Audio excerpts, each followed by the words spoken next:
Welcome back to my YouTube channel. ನಾನು ನಿಮ್ಮ ಸುಷ್ಮಾ ಮಾತಾಡ್ತಾ ಇರೋದು. ಇವತ್ತಿನ ಟಾಪಿಕ್ ಬಂದು ನಿಮ್ಮ ಪರ್ಸನ್ ಕರೆಂಟ್ ಎನರ್ಜೀಸ್ ಅವರ ಥಾಟ್ಸ್ ಅವರ ಫೀಲಿಂಗ್ಸ್ ಏನಾಗಿದೆ ಅಂತ ಅಂದ್ಬಿಟ್ಟು ನೋಡೋಣ. ಆ್ಯಂಡ್ ನಿಮ್ಗೆ ಏನಾದರೂ ಈ ಒಂದು ರೀಡಿಂಗಲ್ಲಿ ಯಾವುದಾದ್ರೂ ಒಂದು ಮೆಸೇಜ್ನ ಕ್ಲೇಮ್ ಮಾಡ್ಕೋಬೇಕು ಅಂದರೆ ನಾನು ಒಂದು ಕಮೆಂಟ್ ಸೆಕ್ಷನಲ್ಲಿ ನೀವು 111 ಅಂತ ಅಂದ್ಬಿಟ್ಟು ಟೈಪ್ ಮಾಡ್ಬೋದು. ಆ್ಯಂಡ್ ನಿಮ್ಗೆ ಏನಾದರೂ ಪರ್ಸ್ನಲ್ ಟ್ಯಾರೋ ರೀಡಿಂಗ್ ಬೇಕಿದ್ರೆ ನಾನು ಒಂದು ವಾಟ್ಸಪ್ ನಂಬರ್ಗೆ ಕಾಲ್ ಅಥವಾ ಮೆಸೇಜ್ ಮಾಡಿ ಪರ್ಸ್ನಲ್ ಟ್ಯಾರೋ ರೀಡಿಂಗ್ನ ಪಡಿಬೋದು. ಸೊ ನೋಡೋಣ ನಿಮ್ಮ ಪರ್ಸನ್ ಎನರ್ಜಿ ಏನಾಗಿದೆ, ಆ ಪರ್ಸನ್ ಏನು ಯೋಚನೆ ಮಾಡ್ತಿದ್ದಾರೆ, ಅವರ ಫೀಲಿಂಗ್ಸ್ ಏನು, ಅವರ ಥಾಟ್ಸ್ ಏನು, ಅವ್ರು ಏನು ಹೇಳಬೇಕು ಅಂತ ಅಂದ್ಕೊಳ್ತಿದ್ದಾರೆ ಅಂತ ಅಂದ್ಬಿಟ್ಟು ನೋಡೋಣ. ನಾನು ಕಾರ್ಡ್ ಶಫಲ್ ಮಾಡಬೇಕಾದ್ರೆ ನೀವು ನಿಮ್ಮ ಪರ್ಸನ್ನ ನೆನಪಿಸ್ಕೊಳ್ತಾ ಇರಿ, ಸೊ ದಟ್ ನನಗೆ ಅವರ ಎನರ್ಜಿನ ಪಿಕ್ ಮಾಡೋದು ಈಸಿ ಆಗುತ್ತೆ. ಓಕೆ, ಸೆವೆನ್ ಆಫ್ ವಾಂಡ್ಸ್ ಅಂತ ಬಂದಿದೆ ಅಂದರೆ ಈ ಪರ್ಸನ್ ಬಂದು ಅವ್ರಿಗೆ ಅವರು ಒಂದು ಬೌಂಡ್ರಿ ಹಾಕ್ಕೊಂಡಿದ್ದಾರೆ, ಅವರ ಸುತ್ತ ಒಂದು ಲಿಮಿಟೇಷನ್ ಅನ್ನುವಂಥದ್ದು ಹಾಕ್ಕೊಂಡಿದ್ದಾರೆ. ನಿಮ್ಮ ಹತ್ರ ಹೋಗಿ ಕಾಂಟ್ಯಾಕ್ಟ್ ಮಾಡಬಾರ್ದು ಅಥವಾ ನಿಮ್ಮನ್ನು ಅಪ್ರೋಚ್ ಮಾಡಬಾರ್ದು ಅನ್ನೋ ಒಂದು ಮೈಂಡ್ಸೆಟ್ಟಲ್ಲಿ ಈ ಪರ್ಸನ್ ಇದ್ದಾರೆ ಅನ್ನೋವಂಥದ್ದು ಕಾಣಿಸ್ತಾ ಇದೆ. ಅವರ ಸುತ್ತಮುತ್ತ ಅವರು ಕೆಲವೊಂದು ಚಾಲೆಂಜಿಂಗ್ ಸಿಚುವೇಶನ್ಸ್ನ ಅವರು ಫೇಸ್ ಮಾಡ್ತಿದ್ದಾರೆ, ಒಂದು ಸ್ಟ್ರಗಲಿಂಗ್ ಫೇಸಲ್ಲಿ ಅವರು ಇದ್ದಾರೆ. ಅವರು ಫಿನಾನ್ಷಿಯಲ್ ವೈಸ್ ಆಗಿರ್ಬೋದು ಅಥವಾ ಫ್ಯಾಮಿಲಿ ವೈಸ್ ಆಗಿರಬಹುದು, ಈ ಪರ್ಸನ್ಗೆ ಎಷ್ಟೋ ಕಷ್ಟಗಳನ್ನ ಆ ಪರ್ಸನ್ ನೋಡ್ತಿದ್ದಾರೆ. ಹಾಗಾಗಿ ಆ ಪರ್ಸನ್ ಅವರ ಸುತ್ತ ಒಂದು ಬೌಂಡ್ರಿ ಹಾಕೊಂಡ್ಬಿಟ್ಟು ಎಲ್ಲೂ ಕೂಡ ಅವರು ಯಾರ ಹತ್ರನೂ ಅವರ ಬಗ್ಗೆ ಅವರು ಹೇಳ್ಕೊಳ್ಳೋದಾಗಿರಲಿ ಅಥವಾ ನಿಮ್ಮ ಬಗ್ಗೆ ಕೇಳೋದಾಗಿರಲಿ ಅಥವಾ ನಿಮ್ಮ ಬಗ್ಗೆ ಮಾತಾಡೋದಾಗಿರಲಿ, ಇದು ಯಾವುದೂ ಕೂಡ ಆ ಪರ್ಸನ್ ಮಾಡ್ತಾ ಇಲ್ಲ ಅನ್ನೋವಂಥದ್ದು ಕಾಣಿಸ್ತಿರೋ ಅಂಥದ್ದು. ಸೊ ಈ ಪರ್ಸನ್ಗೆ ಒಂಥರ ಲೋನ್ಲಿನೆಸ್, ಐಸೋಲೇಟ್ ಆಗಿಬಿಟ್ಟಿದ್ದಾರೆ. ಆಮೇಲೆ ಇವರು ಬೆಳಿಬಾರ್ದು ಅಂತ ಅಂದ್ಬಿಟ್ಟು ಕೂಡ ಇವ್ರು ಖುಷಿಯಾಗಿರಬಾರ್ದು ಅಂತ ಅಂದ್ಬಿಟ್ಟು ಅವರ ಸುತ್ತಮುತ್ತ ಇರೋರು ಕೂಡ ಅವ್ರನ್ನ ಅದೇ ಥರ ಟ್ರೀಟ್ ಮಾಡ್ತಿದ್ದಾರೆ. ಸೊ ಇಲ್ಲಿ ಒಂಥರ ಹೆಂಗಿದೆ ಅಂತ ಅಂದರೆ ಈ ಪರ್ಸನ್ ಲೈಫಲ್ಲಿ ಕಷ್ಟನೇ ಜಾಸ್ತಿ ನೋಡಬೇಕು, ಈ ಪರ್ಸನ್ ಖುಷಿಯಾಗಿರಬಾರ್ದು, ಈ ಪರ್ಸನ್ ಲೈಫಲ್ಲಿ ಅವರು ಅವ್ರದ್ದೇ ಆದಂಥ ಒಂದು ಲಿಮಿಟೇಷನಲ್ಲಿ ಬದುಕಬೇಕು ಅಂತ ಅಂದ್ಬಿಟ್ಟು ಅವರ ಸುತ್ತಮುತ್ತ ಇರುವಂಥ ವ್ಯಕ್ತಿಗಳು ಅವ್ರನ್ನ ಡಿಸ್ಟರ್ಬ್ ಮಾಡ್ತಿದ್ದಾರೆ ಅಂತ ಅಂದ್ಬಿಟ್ಟು ಕಾಣಿಸ್ತಾ ಇದೆ. ಐ ಡೋಂಟ್ ನೋ ಇದು ಯಾರಿಗೆ ರೆಸೊನೇಟ್ ಆಯಿತು ಅಂತ, ಬಟ್ ಅವರು ಚಾಲೆಂಜಿಂಗ್ ಸಿಚುವೇಷನಲ್ಲಂತೂ ಇದ್ದಾರೆ. ಅವರ ಲೈಫ್ ನೀವು ಅಂದ್ಕೊಂಡಷ್ಟು ಆರಾಮ್ಸೆ ಏನೂ ಇಲ್ಲ, ನೀವು ಅಂದ್ಕೊಂಡಷ್ಟು ಅವರು ನೆಮ್ಮದಿಯಾದೇನು ಬದುಕ್ತಾ ಇಲ್ಲ. ಅವರ ಸುತ್ತಮುತ್ತ ಇರೋರೇ ಅವರ ಕಾಲು ಎಳಿತಾ ಇದ್ದಾರೆ, ಅವರ ಸುತ್ತಮುತ್ತ ಇರೋರೇ ಅವ್ರಿಗೆ ಪ್ರಾಬ್ಲಮ್ಸ್ನ ಕ್ರಿಯೇಟ್ ಮಾಡ್ತಾ ಇದ್ದಾರೆ ಅಂತ ಅಂದ್ಬಿಟ್ಟು ಹೇಳ್ತೀನಿ. ಸೊ ಈ ಥರ ಇರೋವಂಥ ಸಿಚುವೇಷನಲ್ಲಿ ಈ ಪರ್ಸನ್ನು ನೈಟ್ ಆಫ್ ಸ್ವಾರ್ಡ್ ಅವ್ರಿಗೆ ಅನ್ನಿಸ್ತಿದೆ ನಿಮ್ಮ ಹತ್ರ ಆದಷ್ಟು ಬೇಗ ಕಮ್ ಬ್ಯಾಕ್ ಮಾಡಬೇಕು. ಯಾಕೆಂದರೆ ನೀವು ಅವ್ರನ್ನ ಅರ್ಥ ಮಾಡ್ಕೊಂಡಂಗೆ ಇನ್ಯಾರೂ ಅವ್ರನ್ನ ಅರ್ಥ ಮಾಡ್ಕೊಂಡಿಲ್ಲ ಅನ್ನೋದು ಆ ಪರ್ಸನ್ ಫೀಲ್ ಮಾಡ್ತಿದ್ದಾರೆ. ಅವರು ಒಂದು ಸ್ವಲ್ಪ ಆಶಾಗಿ ಮಾತಾಡ್ಬೋದು ಅಥವಾ ಆರ್ಗ್ಯುಮೆಂಟೇಟಿವ್ ಆಗಿರ್ಬೋದು ಅಥವಾ ಅವರು ಮ್ಯಾನುಪ್ಲೇಟರ್ ಆಗಿರ್ಬೋದು. But at the end of the day ಅವ್ರಿಗೂ ಅನಿಸುತ್ತೆ ಅವ್ರಿಗೆ ಒಂದು ಜೆನ್ಯೂನ್ ಲವ್ ಬೇಕು, ಜೆನ್ಯೂನ್ ಕೇರ್, ಅಫೆಕ್ಷನ್ ಈ ಥರ ಬೇಕು ಅಂತ ಅನ್ನಿಸ್ದಾಗ ಆ ಪರ್ಸನ್ಗೆ ನೆನಪಾಗುವಂಥ ಮೊದಲನೇ ವ್ಯಕ್ತಿ ನೀವಾಗಿರ್ತೀರ. ಸೊ ಅವರ ಜೀವನದಲ್ಲಿ ಎಷ್ಟೇ ಕಷ್ಟ ಆಗಿರಲಿ ಅಥವಾ ಏನೇ ಪ್ರಾಬ್ಲಮೆಟಿಕ್ ಸಿಚುವೇಷನಲ್ಲಿ ಇರಲಿ ಅಥವಾ ಅವರ ಜೀವನದಲ್ಲಿ ಅವರು ಎಷ್ಟೇ ಒಂಥರ ಚಾಲೆಂಜಸ್ನ ಫೇಸ್ ಮಾಡ್ತಾ ಇರಲಿ, ಆದರೆ at the end of the day ನಿಮ್ಮನ್ನು ನೆನಪಿಸ್ಕೊಂಡಾಗ ಅವ್ರಿಗೆ ಒಂದು ಖುಷಿ, ಅವ್ರಿಗೊಂದು ಸಂತೋಷ ಆಗುತ್ತೆ. ನಿಮ್ಮ ಜೊತೆ ಅವರು ಸದಾ ಕಾಲ ಇರಬೇಕು ಅಂತ ಅಂದ್ಕೊಳ್ತಾರೆ. ನಿಮ್ಮ ಖುಷಿಗಾಗಿ ಆ ಪರ್ಸನ್ ಕಾಯ್ತಿದ್ದಾರೆ. ನಿಮ್ಮ ಜೀವನದಲ್ಲಿ ನೀವು ಸಕ್ಸಸ್ ಆಗಬೇಕು, ನೀವು ನೆಮ್ಮದಿಯಾಗಿರಬೇಕು, ಅವ್ರಿಗೆ ನೀವು ಹಾಳಾಗೋಗ್ಬಿಡ್ಲಿ ಅಥವಾ ನೀವು ಉದ್ಧಾರ ಆಗಬಾರ್ದು ಈ ಥರದ್ದು ಯಾವುದೇ ಆಲೋಚನೆ ಅಂತೂ ಅವ್ರಿಗಿಲ್ಲ. ಅವ್ರಿಗೆ ಒಂದೇ ಒಂದು ಅನ್ಸೋದು ನೀವು ಖುಷಿಯಾಗಿರಬೇಕು, ನೀವು ಚೆನ್ನಾಗಿರಬೇಕು, ನೀವು ನಿಮ್ಮ ಬದುಕಲ್ಲಿ ಒಂದು ಸ್ಥಾನಮಾನ ಗೌರವನ ಪಡಿಬೇಕು, ನೀವು ಯಾವಾಗಲೂ ನೆಮ್ಮದಿಯಾಗಿ ಬದುಕಬೇಕು ಅಂತ ಅಂದ್ಬಿಟ್ಟು ಆ ಪರ್ಸನ್ ಯಾವಾಗಲೂ ಫೀಲ್ ಮಾಡ್ತಾರೆ. ಸೊ ಅವ್ರಿಗೆ ಅನಿಸುತ್ತೆ you are the best person. ಯಾಕೆ ಅಂತ ಅಂದರೆ ಆ ಪರ್ಸನ್ಗೆ ಕೊಟ್ಟಂತಹ ಒಂದು ಅಫೆಕ್ಷನ್ ಆಗಿರಲಿ, ಒಂದು ಟೈಮ್ ಆಗಿರಲಿ ಅಥವಾ ಅವರ ಭಾವನೆಗೆ ಸ್ಪಂದಿಸೋದಾಗಿರಲಿ, ಅದೇ ಇಂಪಾರ್ಟೆಂಟ್ ಅಲ್ವಾ. ಒಬ್ಬರು ಫೀಲಿಂಗ್ಗೆ ಇನ್ನೊಬ್ಬರು ಫೀಲಿಂಗ್ನ ಸ್ಪಂದನೆ ಮಾಡೋದೇ ಇಂಪಾರ್ಟೆಂಟ್. ಅದೆಲ್ಲ ಆ ಪರ್ಸನ್ಗೆ ಸಿಗ್ತಾ ಇದ್ದಿದ್ದು ನಿಮ್ಮಿಂದ. ಅವ್ರಿಗೆ ಗೊತ್ತು ನೀವು ಅವ್ರನ್ನ ಇನ್ನೂ ಇಷ್ಟಪಡ್ತಿದ್ದೀರಾ, ನೀವು ಅವ್ರನ್ನ ಇನ್ನೂ ಕೇರ್ ತೋರಿಸ್ತಿದ್ದೀರಾ, ನಿಮಗೆ ಆ ಪರ್ಸನ್ ಬರಲಿ ಅಂತ ಅಂದ್ಬಿಟ್ಟು ನೀವು ವೆಯ್ಟ್ ಮಾಡ್ತಿದ್ದೀರಾ ಅಂತ ಅಂದ್ಬಿಟ್ಟು ಅವ್ರಿಗೆ ನಿಮ್ಮ ಬಗ್ಗೆ ಎಲ್ಲನೂ ಗೊತ್ತಿದೆ. ಆದರೆ ಅವರ ಸಿಚುವೇಶನ್ನೇ ಅವರನ್ನು ಹೋಲ್ಡ್ ಮಾಡ್ತಾ ಇದೆ. ಅದೇ ನಾನು ಇಲ್ಲಿ ಹೇಳಿದ್ದು ಸೆವೆನ್ ಆಫ್ ವಾಂಡ್ಸ್ ಅಂತ ಅಂದರೆ ಅವರೇ ಒಂದು ಬೌಂಡ್ರಿ ಹಾಕೊಂಡ್ಬಿಟ್ಟಿದ್ದಾರೆ, ಅವರ ಸುತ್ತ ಅವರೇ ಒಂದು ಲಿಮಿಟೇಷನಲ್ಲಿ ಇದ್ದಾರೆ.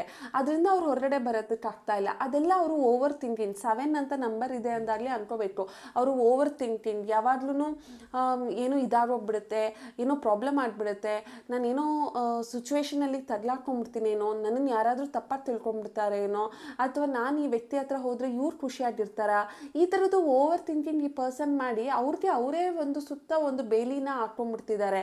ಆದರೆ ಆ ಪರ್ಸನ್ ಎಷ್ಟೇ ಬೇಲಿನ ಹಾಕ್ಕೊಂಡ್ರು ಕೂಡ ಅವ್ರ ಮನಸ್ಸಲ್ಲಿ ಯಾವಾಗಲೂ ನೀವಿರ್ತೀರಾ. ನಿಮ್ಮ ಬಗ್ಗೆ ಅವ್ರಿಗೆ ಒಂದು ಆಲೋಚನೆ ಇದೆ, ನಿಮ್ಮ ಬಗ್ಗೆ ಆ ಪರ್ಸನ್ಗೆ ಯಾವಾಗಲೂ ಒಂದು ಒಳ್ಳೆ ಅಭಿಪ್ರಾಯ ಇದೆ. ಸೊ ಹಾಗಾಗಿ ಈ ಪರ್ಸನ್ ನಿಮ್ಮ ಹತ್ರ ಯಾವಾಗಲೂ ಬರಬೇಕು ಅಂತ ಅಂದ್ಬಿಟ್ಟು ಈ ಪರ್ಸನ್ ಅಂದ್ಕೊಳ್ತಿದ್ದಾರೆ ಅನ್ನೋವಂಥದ್ದು ಕಾಣಿಸ್ತಿದೆ. ನೈಟ್ ಆಫ್ ಸ್ವಾರ್ಡ್ ನೀವು ಇಲ್ಲಿ ನೋಡ್ಬೋದು, ಈ ಪರ್ಸನ್ ನಿಮ್ಮ ಹತ್ರ ಇಲ್ಲಿ ವೆಹಿಕಲ್ ಇದೆ, ಅವ್ರು ಆದಷ್ಟು ಬೇಗ ಬಂದು ನಿಮ್ಮನ್ನ ರೀಚ್ ಆಗಬೇಕು, ನಿಮ್ಮನ್ನ ಮೀಟ್ ಮಾಡಬೇಕು, ನಿಮ್ಮ ಜೊತೆ ಟ್ರಾವೆಲ್ ಮಾಡಬೇಕು, ಅಥವಾ ನಿಮಗೆ ಟೈಮ್ ಕೊಡಬೇಕು, ಅಥವಾ ನಿಮ್ಮ ಫೀಲಿಂಗ್ಸ್ ಏನು ಅಂತ ಅರ್ಥ ಮಾಡ್ಕೋಬೇಕು ಅನ್ನೋವಂಥದ್ದಿದೆ. ಸೊ ಇವ್ರಿಗೆ ಅನಿಸುತ್ತೆ ನೀವೊಬ್ಬರೇ ಅವ್ರನ್ನ ತುಂಬ ಚೆನ್ನಾಗಿ ಅರ್ಥ ಮಾಡ್ಕೊಳ್ಳೋದು ಅಂತ ಅಂದ್ಬಿಟ್ಟು. ಸೊ ಹಾಗಾಗಿ ಈ ಪರ್ಸನ್ ನಿಮ್ಮ ಲೈಫಲ್ಲಿ ಅವರು ವಾಪಸ್ ಬರಬೇಕು ಅಂತ ಅಂದ್ಕೊಳ್ತಿದ್ದಾರೆ ಅಂತ ಅಂದ್ಬಿಟ್ಟು ಕಾಣಿಸ್ತಾ ಇರೋವಂಥದ್ದು. ಎಷ್ಟೇ ಪ್ರಾಬ್ಲಮ್ ಆಗಲಿ ಆ ಪ್ರಾಬ್ಲಮಿಂದ ಈ ಪರ್ಸನ್ ಹೊರಗಡೆ ಬಂದು ನಿಮ್ಮನ್ನು ಅವರು ಅಲ್ಟಿಮೇಟ್ ಆಗಿ ಮೀಟ್ ಮಾಡಬೇಕು ಅಂತ ಅಂದ್ಬಿಟ್ಟು ಅಂದ್ಕೊಳ್ತಿದ್ದಾರೆ. ದ ಚಾರಿಯೇಟ್ ಬರ್ತಿದೆ. ಚಾರಿಯೇಟ್ ಅಂತ ಅಂದರೆ ಈ ಪರ್ಸನ್ ನಾನು ಆಲ್ರೆಡಿ ಹೇಳಿದ್ದೆ knight of sword is also moving card, chariot ಕೂಡ ಮೂವಿಂಗ್ ಕಾರ್ಡ್. ಬಟ್ ಇದು ನೋಡಿ 7 ನಂಬರ್. ಸೊ ಚಾರಿಯೇಟ್ ಅಂತ ಅಂದರೆ ಕನ್ಫ್ಯೂಷನ್ಸ್ ಜಾಸ್ತಿ, ಕ್ಲಾರಿಟಿ ಇರಲ್ಲ. ಆದರೆ ಒಂದು ಮಾತ್ರ ಅವ್ರಿಗೆ ಗೊತ್ತಿರುತ್ತೆ, ನಿಮ್ಮನ್ನು ಅವರು ಯಾವತ್ತಾದರೂ ಲೈಫಲ್ಲಿ ನಿಮ್ಮನ್ನು ರೀಚ್ ಮಾಡಬೇಕು, ನಿಮ್ಮನ್ನು ಕಾಂಟ್ಯಾಕ್ಟಿಗೆ ಬರಬೇಕು, ನಿಮ್ಮ ಹತ್ರ ಮಾತಾಡಬೇಕು, ಅವರು ಏನೇನೆಲ್ಲ ಫೀಲ್ ಮಾಡಿದ್ದಾರೆ ಅದನ್ನು ನಿಮ್ಮ ಹತ್ರ ಎಕ್ಸ್ಪ್ರೆಸ್ ಮಾಡ್ಕೋಬೇಕು, ನಿಮ್ಮ ಹತ್ರ ಅವರ ಒಂದು ಫೀಲಿಂಗ್ ಏನಿತ್ತು ಅಥವಾ ಏನಕ್ಕೆ ಈ ಥರ ನೀವು ಅವರು ನೋ ಕಾಂಟ್ಯಾಕ್ಟಿಗೆ ಹೋದ್ರಿ, ಅಥವಾ ನಿಮ್ಮ ಮತ್ತು ಅವರ ಮಧ್ಯೆ ಯಾಕೆ ಇಷ್ಟೆಲ್ಲ ಡಿಸ್ಟರ್ಬೆನ್ಸ್ ಇದೆ ರಿಲೇಷನ್ಶಿಪ್ಪಲ್ಲಿ ಅನ್ನೋದು ಆ ಪರ್ಸನು ಓಪನ್ ಆಗಿ ನಿಮ್ಮ ಹತ್ರ ಒಂದು ಕಾನ್ವರ್ಸೇಷನ್ ಮಾಡಬೇಕು ಅಂತ ಅಂದ್ಬಿಟ್ಟು ಆ ಪರ್ಸನ್ ಅನ್ನಿಸ್ತಿದೆ. ಸೊ ಆದಷ್ಟು ಬೇಗ ಈ ಪರ್ಸನ್ ನಿಮ್ಮನ್ನ ರೀಚ್ ಮಾಡ್ತಾರೆ ಅಂತ ನನಗೆ ಅನ್ನಿಸ್ತಾ ಇದೆ. ಇನ್ನು ಅನದರ್ 7 ವೀಕ್ಸಿಂದ 7 ಮಂತ್ಸ್ ಒಳಗಡೆ ಈ ಪರ್ಸನ್ ನಿಮ್ಮನ್ನ ಯಾವಾಗ ಬೇಕಾದರೂ ಕಾಂಟ್ಯಾಕ್ಟ್ ಮಾಡ್ಬೋದು, ಯಾವಾಗ ಬೇಕಾದರೂ ನಿಮ್ಮ ಹತ್ರ ಮಾತಾಡಬಹುದು. ಯಾಕೆಂದರೆ ಆ ಪರ್ಸನ್ಗೆ ನಿಮ್ಮನ್ನು ಒಂಥರ ಆ ಫೀಲ್, ಆ ಕನೆಕ್ಷನ್ ಏನಿದೆ ಅದನ್ನು ಆ ಪರ್ಸನ್ ಮಿಸ್ ಮಾಡ್ಕೊಳ್ಳೋದಕ್ಕೆ ಇಷ್ಟಪಡ್ತಾ ಇಲ್ಲ. ಅದನ್ನು ಮತ್ತೆ ರೀಸ್ಟಾರ್ಟ್ ಮಾಡಬೇಕು, ರೀಯೂನಿಯನ್ ಆಗಬೇಕು ಅಂತ ಅಂದ್ಬಿಟ್ಟು ಆ ಪರ್ಸನ್ಗೆ ಅನ್ನಿಸ್ತಿದೆ ಅಂತ ಅಂದ್ಬಿಟ್ಟು ಕಾಣಿಸ್ತಾ ಇದೆ. See again 6 of cups. Actually ಇವತ್ತು ತುಂಬ ಪಾಸಿಟಿವ್ ಕಾರ್ಡ್ಸ್ ಬರ್ತಾ ಇದೆ. 6 ಆಫ್ ಕಪ್ಸ್ ಅಂತ ಅಂದರೆ ಈ ಪರ್ಸನ್ ನಿಮ್ಮ ನೆನಪಿನಲ್ಲಿದ್ದಾರೆ, ನಿಮ್ಮ ಮೆಮೊರೀಸಲ್ಲಿದ್ದಾರೆ, ನಿಮ್ಮ ಒಂದು ಆಲೋಚನೆ ಅವ್ರಿಗೆ ಯಾವಾಗಲೂ ಬರ್ತಾನೆ ಇರುತ್ತೆ. ಇವ್ರು ನನಗೆ ಈ ಥರ ಗಿಫ್ಟ್ ತಂದು ಕೊಟ್ಟಿದ್ರು, ಇವ್ರು ನನ್ನ ಹತ್ರ ಈ ಥರ ಮಾತಾಡ್ತಾ ಇದ್ರು, ಇವ್ರು ನನ್ನನ್ನು ಇಷ್ಟು ಕೇರ್ ತೋರಿಸ್ತಾ ಇದ್ರು. ಅವ್ರಿಗೆ ಯಾವಾಗಲೂ ನಿಮ್ಮದೇ ಒಂದು ಫ್ಲ್ಯಾಶ್ ಬ್ಯಾಕ್ ಥರ ನಿಮ್ಮ ಬಗ್ಗೆನೇ ಅವರು ಯೋಚನೆ ಮಾಡೋದು. ನೀವೆಷ್ಟು ಒಳ್ಳೆಯವರು, ನೀವೆಷ್ಟು ಜೆನ್ಯೂನ್. ಯಾವುದಾದ್ರೂ ಒಂದು ಫಿಲಮ್ನ ನೋಡಿದ್ರೆ ನೀವೇ ಅವ್ರಿಗೆ ನೆನ್ಪು ಬರ್ತೀರಾ. ನಿಮ್ಮ ಹಿಂಗೆ ಸುಮ್ಮನೆ ಮೊಬೈಲ್ನ ಸ್ಕ್ರಾಲ್ ಮಾಡ್ತಿದ್ರೆ ಯಾವುದಾದ್ರೂ ರೀಲ್ಸ್ ಬರ್ತಿದ್ರೆ ಆ ರೀಲ್ಸ್ ನೋಡಿದ ತಕ್ಷಣ ಅವ್ರಿಗೆ ಅನಿಸುತ್ತೆ ಈ ಪರ್ಸನ್ ನನ್ನ ಹತ್ರ ಇದೇ ಥರ ಬಿಹೇವ್ ಮಾಡ್ತಿದ್ರು ಅಲ್ವಾ ಅಂತ ಅನಿಸುತ್ತೆ. ಆ್ಯಂಡ್ ಯಾವುದಾದ್ರೂ ಫಿಲಮ್ ನೋಡ್ತಿದ್ದಾಗ ಅಥವಾ ಏನೇ ಆಗಲಿ ಆ ಪರ್ಸನ್ ಇಮಿಡಿಯೇಟಾಗಿ ಫ್ಲ್ಯಾಶ್ ಆಗೋದು ನೀವು. ಅವರು ಇಮಿಡಿಯೇಟಾಗಿ ಆ ಮೆಮೊರೀಸ್ಗೆ ಹೋಗ್ಬಿಡ್ತಾರೆ, ನೀವು ಮತ್ತು ಅವರು ಕಳೆದಂತಹ ಒಂದು ಟೈಮ್ಗೆ ಹೋಗ್ಬಿಡ್ತಾರೆ. ಸೊ ಈ ಪರ್ಸನ್ ಈಗ ನಿಮ್ಮನ್ನು ತುಂಬ ಮಿಸ್ ಮಾಡ್ಕೊಳ್ತಿದ್ದಾರೆ. ಅವ್ರಿಗೆ ಗೊತ್ತು ನೀವು ತುಂಬ ನಿಯತ್ತಾಗಿ ಆ ಪ್ರೀತಿನ ಉಳಿಸ್ಕೊಳ್ಳೋದಕ್ಕೆ ತುಂಬ ಟ್ರೈ ಮಾಡಿದ್ದೀರಾ, ನೀವು ತುಂಬ ಲಾಯಲ್ ಇರುವಂತಹ ವ್ಯಕ್ತಿ, ಪ್ರೀತಿಗಾಗಿ ನೀವು ಅವ್ರಿಗೆ ಏನು ಬೇಕಾದರೂ ಮಾಡೋದಕ್ಕೆ ನೀವು ರೆಡಿ ಆಗಿದ್ದೀರಾ. ಇದೆಲ್ಲನೂ ಆ ಪರ್ಸನ್ಗೆ ಗೊತ್ತು. ಬಟ್ ಅವರ ಸುತ್ತಮುತ್ತ ಇರುವಂತಹ ಒಂದು ಸರ್ಕಮ್ಸ್ಟೆನ್ಸಸ್ ಮತ್ತು ಒಂದು ಸಿಚುವೇಶನ್ ಅವರು ನಿಮ್ಮ ಹತ್ರ ವಾಪಸ್ ಬರದೇ ಇರೋಂಗೆ ಮಾಡ್ತಿದೆ ಹೊರತು ಆ ಪರ್ಸನ್ಗೆ ನೀವೇನು ಅನ್ನೋದು ಅರ್ಥ ಆಗಿದೆ. ನೀವೇನು ಅನ್ನೋದು ಆ ಪರ್ಸನ್ಗೆ ಲಾಯಲ್ ನೀವೆಷ್ಟಿದ್ದೀರಾ ಅನ್ನೋದು ಗೊತ್ತು, ನೀವು ಅವ್ರನ್ನ ಎಷ್ಟು ಇಷ್ಟಪಡ್ತೀರಾ ಅನ್ನೋದೆಲ್ಲನೂ ಆ ಪರ್ಸನ್ಗೆ ಗೊತ್ತಾಗಿರೋದ್ರಿಂದ ಅವರು ಯಾವಾಗಲೂ ನಿಮ್ಮ ಫೋಟೋ ನೋಡೋದು, ನೀವಿಬ್ಬರು ಸ್ಪೆಂಡ್ ಮಾಡಿರೋ ಟೈಮಲ್ಲಿ ಯಾವುದಾದ್ರೂ ಒಂದು ಫೋಟೋಸ್ನ ತೊಗೊಂಡಿದ್ರೆ, ವೀಡಿಯೋಸ್ನ ತೊಗೊಂಡಿದ್ರೆ ಅದನ್ನು ನೋಡೋದು, ಅದನ್ನು ನೋಡಿಬಿಟ್ಟು ನೆನಪಿಸ್ಕೊಳ್ಳೋದು. ಓಕೆ, ನಾನು ಈ ಡೇಸಲ್ಲಿ ಈ ಥರ ಇದ್ದೆ, ಇವ್ರೇನು ಇಷ್ಟೊಂದು ಸಣ್ಣ ಆಗಿಬಿಟ್ಟಿದ್ದಾರೆ, ಇವರು ಇವಾಗ ಹೇಗಿದ್ದಾರೋ ಏನೋ, ಈ ಥರ ತುಂಬ ಡಿಸ್ಕಸ್ ಮಾಡ್ಕೊಳ್ತಿರ್ತಾರೆ ಮೈಂಡಲ್ಲೇ. ಅವ್ರಿಗೆ ಫುಲ್ ಫ್ಲ್ಯಾಶ್ ಬ್ಯಾಕ್ ಎಲ್ಲ ರನ್ ಆಗ್ತಾ ಇರುತ್ತೆ. ಅಷ್ಟು ಈ ಪರ್ಸನ್ ನಿಮ್ಮನ್ನ ನೆನಪಿಸ್ಕೊಳ್ತಾ ಇದ್ದಾರೆ ಅನ್ನೋವಂಥದ್ದು ಕಾಣಿಸ್ತಾ ಇದೆ. ಸೊ ಲಿಟ್ರಲಿ ನನಗೆ ಗೊತ್ತಿಲ್ಲ ಇದು ಯಾರು ನಂಬ್ತಿರೋ ಇಲ್ವೋ, ಆದರೆ ನಿಮ್ಮನ್ನು ನೋಡಿದಾಗಲೆಲ್ಲ ಅವ್ರಿಗೆ ಅನಿಸುತ್ತೆ ನೀವು ಎಷ್ಟು ಒಳ್ಳೆಯವರು, ಎಷ್ಟು ಮಗು ಥರ ನಿಮ್ಮ ಸ್ವಭಾವ, ಎಷ್ಟೇ ದೊಡ್ಡವರಾಗಿದ್ರೂ ಎಷ್ಟು ಕೇರ್ ಕನ್ಸರ್ನ್ನ ತೋರಿಸ್ತೀರಾ, ಅವ್ರಿಗಾಗಿ ನೀವೇನೆಲ್ಲ ಮಾಡ್ತೀರಾ, ಇದೆಲ್ಲನೂ ಈ ಪರ್ಸನ್ ನೆನಪಿಸ್ಕೊಳ್ತಾ ಇದ್ದಾರೆ ಅಂತ ಅಂದ್ಬಿಟ್ಟು ಫೀಲ್ ಆಗ್ತಾ ಇದೆ ನನಗಿಲ್ಲಿ. ಸೊ ಈ ಕಾರ್ಡ್ ಬಂತು ಅಂತ ಅಂದರೆ ಒಂದೇನು ಹೇಳ್ಬೋದು ಅಂದರೆ ಈ ಪರ್ಸನ್ಗೆ ಒಂದು ರೀಕನ್ಸಲೇಷನ್ ಬೇಕು, ಒಂದು ರೀಯೂನಿಯನ್ ಬೇಕು. ಪಾಸ್ಟಲ್ಲಿ ಬಿಟ್ಟೋದಂತಹ ಯಾವುದೇ ವ್ಯಕ್ತಿ ಆಗಿರಲಿ, ನಿಮ್ಮ ಎಕ್ಸ್ ಆಗಿರಲಿ, ನಿಮ್ಮ ಹಸ್ಬೆಂಡ್ ಆಗಿರಲಿ, ನಿಮ್ಮ ವೈಫ್ ಆಗಿರಲಿ, ಯಾರೇ ಆದರೂ ಮತ್ತೆ ರೀಕನ್ಸಲೇಷನ್ ಆಗಬೇಕು ಅಂತ ಅಂದ್ಕೊಳ್ತಾ ಇದ್ದಾರೆ. ಅವರು ಮತ್ತೆ ರೀಯೂನಿಯನ್ ಬೇಕು ಅಂತ ಅಂದ್ಕೊಳ್ತಿದ್ದಾರೆ. ಬಿಕಾಸ್ ಅವರು ನಿಮ್ಮ ಮೆಮೊರೀಸಿಂದ ಅವರು ಹೊರಗಡೆ ಹೋಗೇ ಇಲ್ಲ, ನಿಮ್ಮ ಮೆಮೊರೀಸಲ್ಲೇ ಇದ್ದಾರೆ. ಆದರೆ ಅದು ರಿಯಲೈಸೇಷನ್ ಆಗೋದಕ್ಕೆ ಅವ್ರಿಗೆ ಟೈಮ್ ತೊಗೋತಾ ಇದೆ ಹೊರತು ಏನಾಯಿತು, ಆ ರಿಯಲೈಸೇಷನ್ ಈಗ ಪ್ರೆಸೆಂಟಲ್ಲಿ ಆ ಪರ್ಸನ್ಗೆ ಆಗ್ತಾ ಇದೆ. ಆದರೆ ಸ್ಟಿಲ್ ಅವರು ಐಸೋಲೇಟ್ ಆಗಿ ಕೂತ್ಕೊಂಡ್ಬಿಟ್ಟಿದ್ದಾರೆ. ಆದರೆ ಆ ಪರ್ಸನ್ಗೆ ನಿಮ್ಮನ್ನ ಆದಷ್ಟು ಬೇಗ ಕಾಂಟ್ಯಾಕ್ಟ್ ಮಾಡಬೇಕು, ರೀಚ್ ಮಾಡಬೇಕು ಅನ್ನೋವಂಥದ್ದಿದೆ ಅಂತ ಕಾಣಿಸ್ತಾ ಇದೆ. ಸೊ ಇವತ್ತಿನ ಕಾರ್ಡ್ ಅಥವಾ ಇವತ್ತಿನ ರೀಡಿಂಗ್ ನೋಡ್ತಿದ್ರೆ ಐ ಫೆಲ್ಟ್ ಸೋ ಹ್ಯಾಪಿ. ತುಂಬ ಚೆನ್ನಾಗಿ ರೀಡಿಂಗ್ ಬರ್ತಾ ಇದೆ. Because I can sense that ಈ ಪರ್ಸನ್ ನಿಮ್ಮನ್ನು ತುಂಬ ಇಷ್ಟಪಡ್ತಿದ್ದಾರೆ. ಜಸ್ಟಿಸ್ ಕಾರ್ಡ್ ಅಂತ ಒಂದು ಬರ್ತಾ ಇದೆ. ಅವರು ಮೇಲ್ನೋಟಕ್ಕೆ ನಿಮ್ಗೆ ಅನ್ನಿಸ್ತಿರ್ಬೋದು ನಿಮ್ಮನ್ನ ಕಾಂಟ್ಯಾಕ್ಟ್ ಮಾಡ್ತಿಲ್ಲ, ಅಥವಾ ನಿಮ್ಮ ಹತ್ರ ಅವ್ರು ಪ್ರಾಪರಾಗಿ ಮಾತಾಡ್ತಾ ಇಲ್ಲ, ಅಥವಾ ಅವರ ಕಡೆಯಿಂದ ಯಾವುದೇ ರೆಸ್ಪಾನ್ಸ್ ಬರ್ತಿಲ್ಲ, ರಿಯಾಕ್ಷನ್ಸ್ ಇಲ್ಲ. ಸೊ ಅವ್ರ ಲೈಫಲ್ಲಿ ಅವ್ರು ತುಂಬ ಚೆನ್ನಾಗಿದ್ದಾರೆ, ಅವ್ರ ಜೀವನದಲ್ಲಿ ಅವರು ಏನು ಬೇಕೋ ಅದನ್ನು ಅವ್ರು ಮಾಡ್ತಿದ್ದಾರೆ, ಹಣಕಾಸಿನ ತೊಂದರೆ ಇಲ್ಲ ಅಂತ ನೀವೇನಾದರೂ ಅಂದ್ಕೊಳ್ತಿದ್ರೆ ಇಲ್ಲ, ಅದು ಸುಳ್ಳು. ನೀವು ಹಿಂದೆ ನೋಡಿ, ಈ ಕಾರ್ಡ್ ಉಲ್ಟಾ ನೋಡಿದ್ರೆ ನಿಮ್ಗೆ ಗೊತ್ತಾಗುತ್ತೆ. ಆ ಪರ್ಸನ್ ಫುಲ್ ಸೊರ್ಗೋಗಿದ್ದಾರೆ. ಅವರಿಗೆ ಗೊತ್ತು ರಿಲೇಷನ್ಶಿಪ್ಪನ್ನ ಅವರು ಏನಂತಾರೆ ಮಿಸ್ಯೂಸ್ ಮಾಡಿಕೊಂಡ್ರು ಅನ್ನೋದು ಆ ಪರ್ಸನ್ಗೆ ಅರ್ಥ ಆಗಿದೆ. ಆದರೆ ಅದನ್ನು ಆ ಪರ್ಸನ್ ತೋರಿಸ್ಕೊಳ್ಳೋದಕ್ಕೆ ರೆಡಿ ಆಗಿಲ್ಲ. ಅವ್ರಿಗೆ ಒಂದು ಫರ್ಗಿವ್ನೆಸ್ ಬೇಕು. ಜಸ್ಟಿಸ್ ಕಾರ್ಡ್ ಅಂತ ಅಂದಾಗಲೆಲ್ಲ ಹೇಳಬೇಕು, ಅವ್ರಿಗೆ ಒಂದು ಫರ್ಗಿವ್ನೆಸ್ ಬೇಕು. ನಿಮ್ಮಿಂದ ಒಂದು ಏನಂತಾರೆ ಸಾರಿ ಅಂತ ಕೇಳಿ ಆ ಒಂದು ಅಪಲೋಜೈಸ್ ಮಾಡಿಕೊಂಡು ಆ ಪರ್ಸನ್ಗೆ ಗೊತ್ತಿದೆ ಅವ್ರು ಮಿಸ್ಟೇಕ್ ಮಾಡಿದ್ದಾರೆ, ಅವ್ರು ತಪ್ಪು ಮಾಡ್ತಿದ್ದಾರೆ, ಆ ತಪ್ಪಿಂದ ಹೊರಗಡೆ ಬರಬೇಕು ಅಂತ ಅಂದರೆ ನೀವು ಅದನ್ನು ಕ್ಷಮಿಸ್ಬೇಕು. ಆ ಕ್ಷಮಿಸೋದಕ್ಕೆ ಆ ಪರ್ಸನ್ ನಿಮ್ಮ ಹತ್ರ ಬಂದು ಮಾತಾಡಬೇಕು ಅಂತ ಅಂದ್ಬಿಟ್ಟು ಈ ಪರ್ಸನ್ ಫೀಲ್ ಮಾಡ್ತಿದ್ದಾರೆ ಅಂತ ಅಂದ್ಬಿಟ್ಟು ಹೇಳ್ತೀನಿ. So at the end of the day justice ಅಂತ ಅಂದಾಗ ಆ ಪರ್ಸನ್ನು ನಿಯತ್ತಾಗಿ ಆ ಪರ್ಸನ್ ನಿಮ್ಮ ಹತ್ರ ಒಂದು ಪ್ರೀತಿ ಅಥವಾ ಅವರ ಒಂದು ಪ್ರೇಮನ ಹೇಳ್ಕೋಬೇಕು ಅಂತ ಅಂದ್ಬಿಟ್ಟು ಅಂದ್ಕೊಳ್ತಿದ್ದಾರೆ. ಸೊ ರಿಲೇಷನ್ಶಿಪ್ನ ಬ್ಯಾಲೆನ್ಸ್ ಮಾಡಬೇಕು, ಅಥವಾ ಅವರ ಜೀವನನ ಅವರು ಬ್ಯಾಲೆನ್ಸ್ ಮಾಡಬೇಕು, ಅವರ ಜೀವನದಲ್ಲಿ ಇರೋ ಕ್ಲಟರ್ಸ್ ಅದನ್ನೆಲ್ಲ ರಿಮೂವ್ ಮಾಡ್ಕೋಬೇಕು, ಅವರ ಜೀವನನ ಸರಿ ಮಾಡ್ಕೋಬೇಕು ಅಂತ ಅಂದ್ಬಿಟ್ಟು ಈ ಪರ್ಸನ್ ಫೀಲ್ ಮಾಡ್ತಿದ್ದಾರೆ ಅಂತ ಅಂದ್ಬಿಟ್ಟು ಕಾಣಿಸ್ತಾ ಇದೆ. ಆ್ಯಂಡ್ ಇವತ್ತು ರಾಶಿ ಕಾಣಿಸಿದ್ದು ತುಂಬ ಎನರ್ಜಿ ವೈಸ್ ಅಂತ ಅಂದರೆ ಕುಂಭ ರಾಶಿ, ಮಿಥುನ ರಾಶಿ, ಮತ್ತು ವೃಷಭ ರಾಶಿ, ಕನ್ಯಾ ರಾಶಿ, ಮಕರ ರಾಶಿ, ತುಲಾ ರಾಶಿ ಆ್ಯಂಡ್ ಧನು ರಾಶಿ ಅಂತ ಅಂದ್ಬಿಟ್ಟು ಹೇಳ್ತೀನಿ. ಆ್ಯಂಡ್ ಆಲ್ಸೋ ಮೇಷ ರಾಶಿ. ಓಕೆ, ಸೊ ಈ person energy wise I can sense that ಈ ಪರ್ಸನ್ ನಿಮ್ಮನ್ನು ತುಂಬ ಇಷ್ಟಪಡ್ತಿದ್ದಾರೆ ಅಂತ ಅಂದ್ಬಿಟ್ಟು. ಸೊ ನೀವೇನು ಮಾಡಬೇಕು ಈ ಸಿಚುವೇಷನಲ್ಲಿ, ನೀವೇನು ಮಾಡ್ತಿದ್ದೀರಾ, ನಿಮ್ಮ ಫೀಲಿಂಗ್ಸ್ ಏನು ಅಂತ ಅಂದ್ಬಿಟ್ಟು ನೋಡೋಣ. ಓಕೆ, 9 ಆಫ್ ವಾಂಡ್ಸ್ ಬರ್ತಿದೆ. ಇದರ ಅರ್ಥ ಬಂದು ನೀವು ಈ ಪರ್ಸನ್ಗೋಸ್ಕರ ತುಂಬ ವೆಯ್ಟ್ ಮಾಡ್ತಿದ್ದೀರಾ. ವೆಯ್ಟ್ ಆ್ಯಂಡ್ ವಾಚ್ ಅಂತ ಅಂದ್ಬಿಟ್ಟು ವೆಯ್ಟ್ ಮಾಡೋದು, ಆ ಪರ್ಸನ್ನ ನೆನಪಿಸ್ಕೊಳ್ಳೋದು. ಓಕೆ, ಇವರು ನಿಮ್ಮನ್ನ ಎಲ್ಲೋ ಬಿಟ್ಬಿಟ್ಟಿದ್ದಾರೆ, ಇವರು ನಿಮ್ಮಿಂದ ದೂರ ಆಗಿಬಿಟ್ಟಿದ್ದಾರೆ, ಇವರೆಲ್ಲೋ ನನ್ನನ್ನು ಏನಂತಾರೆ ಮಿಸ್ಯೂಸ್ ಮಾಡ್ಕೊಂಡ್ರೇನೋ, ನಾನು ವೆಯ್ಟ್ ಮಾಡ್ತಿರೋದು ತಪ್ಪೇನೋ, ಇವ್ರು ಏನಾದರೂ ಪ್ಲ್ಯಾನ್ ಮಾಡಿ ನನ್ನನ್ನು ಬಿಟ್ರಾ, ಇವ್ರ ಲೈಫಲ್ಲಿ ಏನಾದರೂ ಥರ್ಡ್ ಪಾರ್ಟಿ ಸಿಚುವೇಶನ್ ಇದೆಯಾ, ಅಥವಾ ಈ ಪರ್ಸನ್ ನನ್ನನ್ನು ಚೆನ್ನಾಗಿ ಯೂಸ್ ಮಾಡಿಕೊಂಡು ಟಿಶ್ಯೂ ಪೇಪರ್ ಥರ ಬಿಸಾಕ್ಬಿಟ್ರಾ, ಈ ಪರ್ಸನ್ ನನ್ನನ್ನು ನಿಜವಾಗ್ಲೂ ಇಷ್ಟಪಡ್ತಿದ್ರಾ, ಈ ಥರದ್ದು ಒಂದು ಥಾಟ್ ಪ್ರೊಸೆಸ್ಸಲ್ಲಿ ನೀವು ಮುಳ್ಗೋಗ್ಬಿಟ್ಟಿದ್ದೀರಾ. ನೀವು ಇಲ್ಲಿ ನೋಡ್ಬೋದು ಈ ಪರ್ಸನ್ ಯಾವ ಥರ ನಿಂತ್ಕೊಂಡಿದ್ದಾನೆ ಅಂತ ಅಂದ್ಬಿಟ್ಟು. ಫುಲ್ ಟಯರ್ಡ್ ಆಗಿಬಿಟ್ಟಿದ್ದಾನೆ, ಫ್ರಸ್ಟ್ರೇಟೆಡ್ ಆಗಿಬಿಟ್ಟಿದ್ದಾನೆ, ಅವನಿಗೆ ಕೋಪ ಜಾಸ್ತಿ ಬಂದ್ಬಿಟ್ಟಿದೆ, ಇರಿಟೇಷನ್ ಆಗ್ತಿದ್ದಾನೆ, ಆದರೂ ಕೂಡ ಸುಮ್ಮನೆ ಕಂಟ್ರೋಲ್ ಮಾಡ್ತಿದ್ದಾನೆ ಅಂತ. ಅದೇ ಥರ ನೀವು ಕೂಡ ನಿಮಗೆ ತುಂಬ ಫ್ರಸ್ಟ್ರೇಷನ್ ಆಗ್ತಾ ಇದೆ, ಇರಿಟೇಷನ್ ಆಗ್ತಾ ಇದೆ, ಜೀವನದಲ್ಲಿ ಏನೆಲ್ಲ ನಡೆದೋಗ್ಬಿಟ್ಟಿದೆ ನನ್ನ ಲೈಫಲ್ಲಿ, ಯಾವುದೂ ರೈಟ್ ಆಗಿ ನಡೀತಿಲ್ವಲ್ಲ, ಯಾವುದು ಕರೆಕ್ಟಾಗಿ ನನ್ನ ಜೀವನ ನಡೀತಾ ಇಲ್ವಲ್ಲ, ಫಿನಾನ್ಷಿಯಲ್ ಆಗಿರ್ಬೋದು, ಮೆಂಟಲಿ ಆಗಿರ್ಬೋದು, ಎಮೋಷನಲಿ ಆಗಿರ್ಬೋದು, ನಾನು ಯಾವುದ್ರಲ್ಲಿ ಹ್ಯಾಪಿ ಆಗಿದ್ದೀನಿ, ನನ್ನ ಜೀವನದಲ್ಲಿ ಏನು ಸಕ್ಸಸ್ ಅನ್ನೋದನ್ನು ನಾನು ನೋಡ್ತಾ ಇದ್ದೀನಿ ಅಂತ ಅಂದ್ಬಿಟ್ಟು ನಿಮಗೆ ಫೀಲ್ ಆಗ್ತಿದೆ ಅಂತ ಅನ್ನಿಸ್ತಾ ಇದೆ.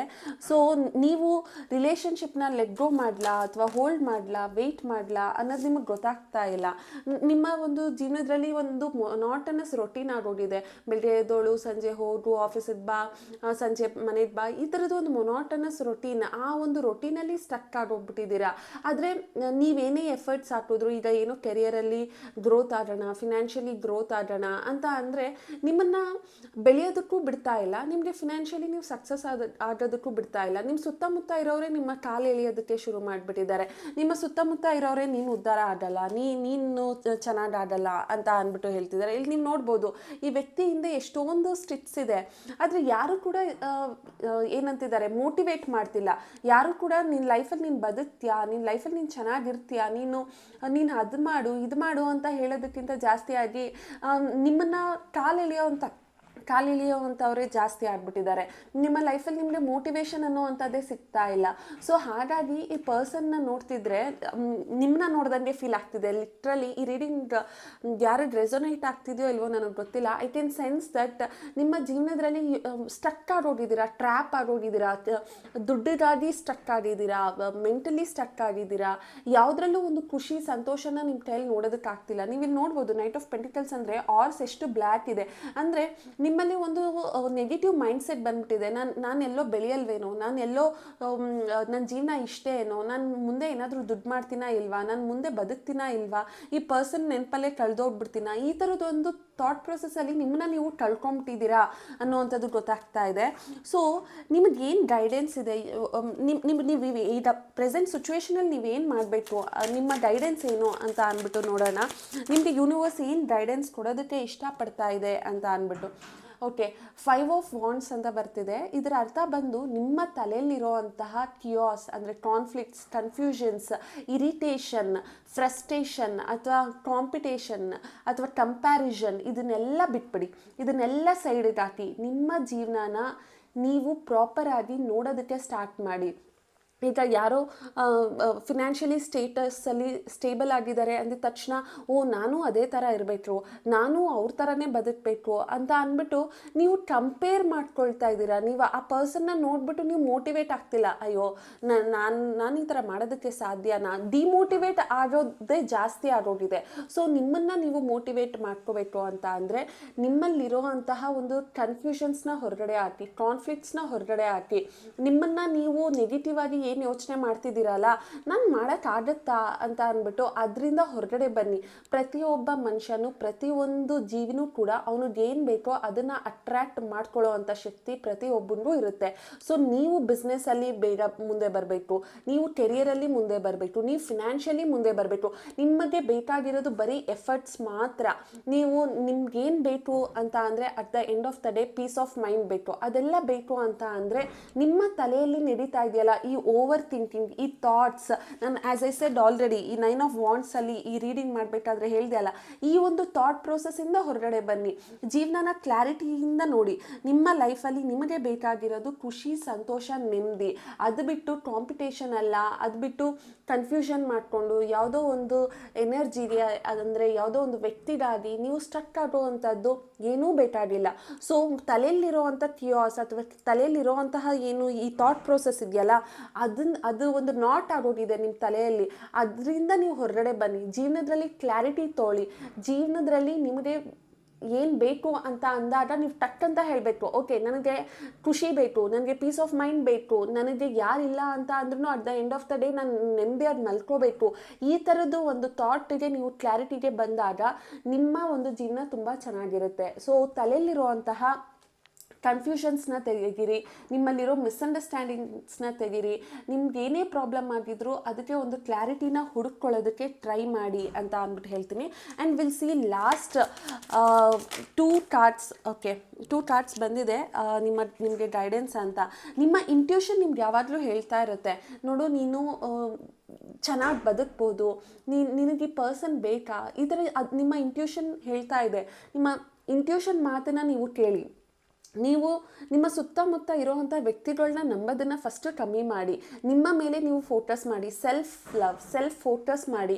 ಆವಾಗ ನೀವು ಯಾವುದೇ ಒಂದು ಕಷ್ಟದಲ್ಲಿ ಇದ್ರೂ ನೀವು ಹೊರಗಡೆ ಬರ್ತೀರಾ. ಆ್ಯಂಡ್ ಇಲ್ಲಿ ಸ್ಟ್ರೆಂತ್ ಅಂತ ಅಂದರೆ ನಿಮಗೆ ಒಂದು ಧೈರ್ಯ ಬೇಕಾಗಿದೆ. ನಿಮಗೆ ಈ ಪರ್ಸನಿಂದ ಹೊರಗಡೆ ಬರೋದಕ್ಕೆ ಒಂದು ಕರೇಜ್ ಬೇಕಾಗಿದೆ, ಒಂದು ಸತ್ಯ ಅರ್ಥ ಆಗಬೇಕಾಗಿದೆ. ಜೀವನದಲ್ಲಿ ನಾವು ಅಂದ್ಕೊಂಡಿದ್ದೆಲ್ಲ ಸಿಗುತ್ತೆ, ಆದರೆ ಅದಕ್ಕೆ ಆದಂಥ ಒಂದು ಡಿವೈನ್ ಟೈಮಿಂಗ್ ಅನ್ನೋದು ಬೇಕು. ಆ ಟೈಮಿಗೆ ವೆಯ್ಟ್ ಮಾಡೋಂಗಿದ್ರೆ ವೆಯ್ಟ್ ಮಾಡಿ. ಇಲ್ಲ ಆ ಟೈಮ್ ಬರುತ್ತೆ ಅಂತ ಇವತ್ತಿಂದನೇ ಈಗರಾಗಿ ಅರ್ಜೆಂಟಾಗಿ ಬೇಗ ಈ ಪರ್ಸನ್ ಬಂದುಬಿಡಲಿ ಅಥವಾ ಬೇಗ ನನ್ನ ಲೈಫಲ್ಲಿ ಎಲ್ಲ ಸರಿ ಆಗೋಗ್ಬಿಡಲಿ ಅಂತ ಹೇಳೋಕ್ಕಾಗಲ್ಲ. ಸೊ ಅದಕ್ಕೆ ಆದಂಥ ಒಂದು ಡಿವೈನ್ ಟೈಮ್ ಇರುತ್ತೆ. ಆ ಡಿವೈನ್ ಟೈಮ್ಗೆ ವೆಯ್ಟ್ ಮಾಡಿ. ಅದು ಬಿಟ್ಟು ಯಾವತ್ತೋ ಬರೋ ಒಂದು ದಿನಕ್ಕೆ ಇವತ್ತಿಂದನೇ ಕೊರಗ್ತಾ ಇವತ್ತನ್ನ ಖುಷಿ ಸಂತೋಷನ ಹಾಳು ಮಾಡಿಕೊಂಡ್ರೆ ನೀವು ನೆಮ್ಮದಿಯಾಗಾದರೂ ಎಲ್ಲಿರ್ತೀರಾ? ಸೊ ಫ್ಯೂಚರ್ ಯಾವತ್ತಿದ್ರೂ ಫ್ಯೂಚರ್ನ ನಾವು ಪ್ರಿಡಿಕ್ಟು ಮಾಡೋಕ್ಕಾಗಲ್ಲ, ಫ್ಯೂಚರ್ ಬಗ್ಗೆ ನಾವು ಯೋಚನೆ ಮಾಡಿಕೊಂಡು ಇರೋದಕ್ಕಾಗಲ್ಲ. ಫ್ಯೂಚರ್ ಬಗ್ಗೆ ಅಥವಾ ನಾಳೆ ಬಗ್ಗೆ ನೀವೇನಾದರೂ ವರಿ ಮಾಡ್ಕೊಂಡಿದ್ರೆ ನಿಮ್ಮ ಇವತ್ತಿನ ಜೀವನ ಪೀಸ್ ಆಫ್ ಮೈಂಡನ್ನ ನೀವೇ ಕಳ್ಕೊಂಡ್ಬಿಡ್ತೀರಾ. So stop worrying about tomorrow or stop worrying about your future. So ಪ್ರೆಸೆಂಟಲ್ಲಿ ಏನಿದೆ ಅದನ್ನು ಅಕ್ಸೆಪ್ಟ್ ಮಾಡಿಕೊಂಡು ಅದ್ರ ಜೊತೆ ಖುಷಿನ ಹುಡುಕೊಂಡು ನಿಮಗೆ ಏನು ಬೇಕೋ ನೀವು ಅದನ್ನು ಮ್ಯಾನಿಫೆಸ್ಟ್ ಮಾಡಿಕೊಂಡು ನಿಮಗೆ ಏನು ಬೇಕೋ ಅದನ್ನು ನೀವು ಅಟ್ರ್ಯಾಕ್ಟ್ ಮಾಡಿಕೊಂಡು ನಿಮ್ಮ ಜೀವನನ ನೀವು ಖುಷಿಯಾಗಿ ಇಟ್ಕೊಳ್ಳೋದನ್ನು ಕಲೀರಿ. ಆದರೆ ನಿಮಗೆ ಏನು ಬೇಕೋ ಅದು ನಿಮಗೆ ಸಿಗುತ್ತೆ. ನೀವು ಆ ಒಂದು ಎನರ್ಜಿಯಲ್ಲಿ ವೈಬ್ರೇಟ್ ಮಾಡ್ತಾ ಇದ್ದರೆ, ಆ ಒಂದು ಫ್ರೀಕ್ವೆನ್ಸಿಯಲ್ಲಿ ನೀವೇನಾದರೂ ವೈಬ್ರೇಟ್ ಮಾಡ್ತಿದ್ರೆ ನಿಮಗೆ ಏನು ಬೇಕೋ ಅದು ನಿಮ್ಗೆ ಒಂದಿನ ಸಿಕ್ಕೇ ಸಿಗುತ್ತೆ. ಅದಂದ್ಬಿಟ್ಟು ನೀವು ನಿಮ್ಮ ತನನ ನೀವು ಕಳ್ಕೊಂಡು ಕೂತ್ಕೋಬೇಕು ಅನ್ನೋವಂಥದ್ದು ಏನೂ ಇಲ್ಲ. ಆ್ಯಂಡ್ ಇವತ್ತಿನ ರೀಡಿಂಗಲ್ಲಿ ನನಗೆ ಕಾಣಿಸಿದಂತಹ ಡೇಟ್ ಆಫ್ ಬರ್ತ್ ಬಂದು 10/19/28, 6/15/24, 16/7/25, 17/8/26 ಆ್ಯಂಡ್ ಆಲ್ಸೋ ಇನ್ಷಿಯಲ್ ಬಂದು HDNALISTV. ಇದಾಗಿತ್ತು ಇವತ್ತಿನ ರೀಡಿಂಗ್. ನಿಮ್ಗೆ ಏನಾದರೂ ಈ ರೀಡಿಂಗ್ ರೆಸೊನೇಟ್ ಆಗಿದ್ರೆ ನನ್ನ ಒಂದು ಕಮೆಂಟ್ ಸೆಕ್ಷನಲ್ಲಿ ತಿಳಿಸಿ. Thank you.